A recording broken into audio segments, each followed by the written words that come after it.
और जब प्रोफेट मोहम्मद जब मक्का में आए अपने पूरे सैनिकों के साथ, तो जिस मक्का वालों ने उनको अपमानित किया था, जिस मक्का वालों ने उनको पत्थर से मारा था, जिस मक्का वालों ने उनकी जान लेने की कोशिश की थी और उनकी तकलीफ के चलते उनको हिजरत करनी पड़ी थी, उस मक्का वालों को उन्होंने प्यार से जीता। और वो मक्का की जो फतह थी, ऐसी फतह थी जिसमें खून का एक कतरा भी नहीं बना। प्रोफेट मोहम्मद को जितना अपमानित किया गया था, प्रोफेट मोहम्मद की जिंदगी को जितनी तकलीफ दी गई थी, अगर वो चाहते तो जिस समय उन्होंने मक्का में प्रवेश किया, मक्का की फतह की, उस समय हजारों लोगों का कत्ल करा सकते थे, लेकिन एक भी खून का कतरा नहीं बहा और बड़े प्यार और मोहब्बत के साथ उन्होंने मक्का को फतह किया। इससे यह बात सामने आती है कि शांति और अमन इस्लाम का मकसद है।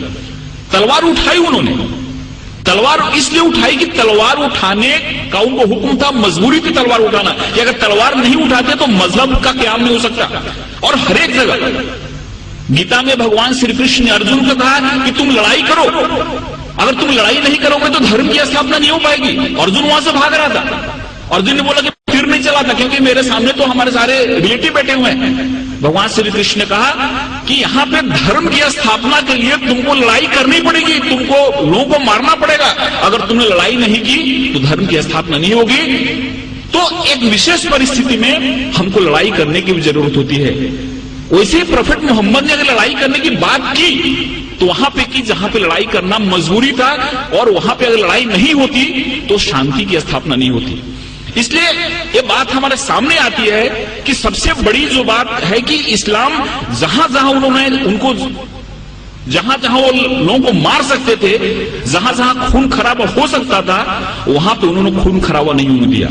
कभी कभी उन्होंने अपने को खुद अपमानित भी हुए, जैसे कि बहुत लोगों को मालूम हुआ कि सुलई हुदैबिया जो एक करार हुआ, एक जो मायदा हुआ, उसमें बहुत सारे ऐसे टर्म थे जो टर्म उनको कबूल नहीं थे, इस्लाम के मानने वालों को, मुसलमानों को कबूल नहीं थे। लेकिन प्रोफेट मोहम्मद ने कहा कि अगर यह मायदा नहीं करता हूं तो बहुत बड़ा खून खराबा हो जाएगा और उस खून खराबे से बहुत लोग मारे जाएंगे, इसलिए चलो मेरा अपमान हुआ तो चलेगा, लेकिन शांति के लिए, अमन के लिए मैं करार करता हूं, जिससे बहुत बड़ी लड़ाई टल गई। ऐसे बहुत सारे उदाहरण हैं। एक बार एक यहूदी का जनाजा जा रहा था और प्रोफेट मोहम्मद अपने लोगों के साथ बैठे हुए थे। उन्होंने जब जनाजा देखा तो उठ के खड़े हो गए। उनके लोगों ने कहा कि ये तो मुसलमान का जनाजा नहीं, ये तो एक यहूदी का जनाजा है। तो मोहम्मद ने क्या, प्रोफेट मोहम्मद ने क्या यहूदी इंसान नहीं होता? ये सारी चीजें हमारे सामने आनी चाहिए। उस बूढ़ी औरत की कहानी मालूम है कि उसको ऐसा लगता था कि यहाँ पे इस्लाम बढ़ रहा है, मोहम्मद नाम का ऐसा शख्सियत है जो सबको इस्लाम में ले जा रहा है, इसलिए वो गांव छोड़ के जा रही थी। उसके सर पे गठरी थी और गठरी उठ नहीं रही थी। एक नौजवान आया और बोला कि माता जी मैं आपकी मदद करूं, आप चलो अपनी गठरी में गांव के बाहर छोड़ देता हूं। औरत ने उनको गठरी दी और वहां से नौजवान उस गठरी को अपने सर पे लिया और गांव के बाहर गया और बोला कि आप ठीक है, आप गठरी लो, जाओ। उस औरत ने पूछा कि कैसा नेक इंसान है जो अपने सर पे मेरी गठरी लेके जा रहा है। उसने पूछा कि तुम्हारा नाम क्या है? इन्होंने कहा कि मुझको मोहम्मद कहते हैं। जिसके डर से भाग रही थी वही इंसान उस औरत की गठरी को अपने सर पे ले जा रहा है और उसको मदद कर रहा है, और उसी दिन औरत इस्लाम में आ गई। जो औरत प्रोफेट मोहम्मद के सर पे हमेशा कचरा फेंका करती थी नमाज के जाते समय, रोज कचरा फेंकती थी उनके सर पे।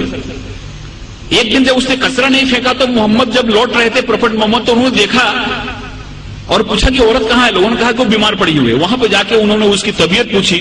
उस औरत को लगा कि जिस इंसान को मैंने इतनी तकलीफ दी, जिसको इतना मैंने अपमानित किया, जिसके सर पे मैंने कचरा फेंका, वो कैसा इंसान है कि मेरी तबीयत बिगड़ने पे मेरा हाल पूछने आ रहा है, और वहां पे इस्लाम उसने कबूल कर लिया। एक चीज लोगों के सामने आना चाहिए, ये जो तहम्मुल है, ये जो हमारी सहिष्णुता है, ये जो हमारा एक इंसानियत के प्रति प्रेम है, ये हदीस में और प्रोफेट मोहम्मद की जो सुन्नत है, ये जब हमारे लोगों के सामने आती है तो हमको समझ में आता है।